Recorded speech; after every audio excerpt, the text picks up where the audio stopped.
America Afghanistan में यहां से हमारे ऊपर से कोई कार्रवाई करे।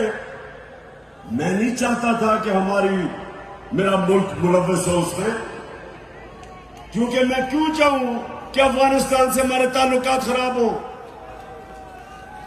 मैं चाहता हूं कि मेरी फॉरेन पॉलिसी हो जो मेरे लोगों की बेहतरी में हो। अगर रूस से मुझे 30 या 40% कम कीमत पे तेल मिलता था और मैं अपने लोगों को सस्ती पेट्रोल और फजलुर रहमान दूं, तो मैं क्यों ना दूं।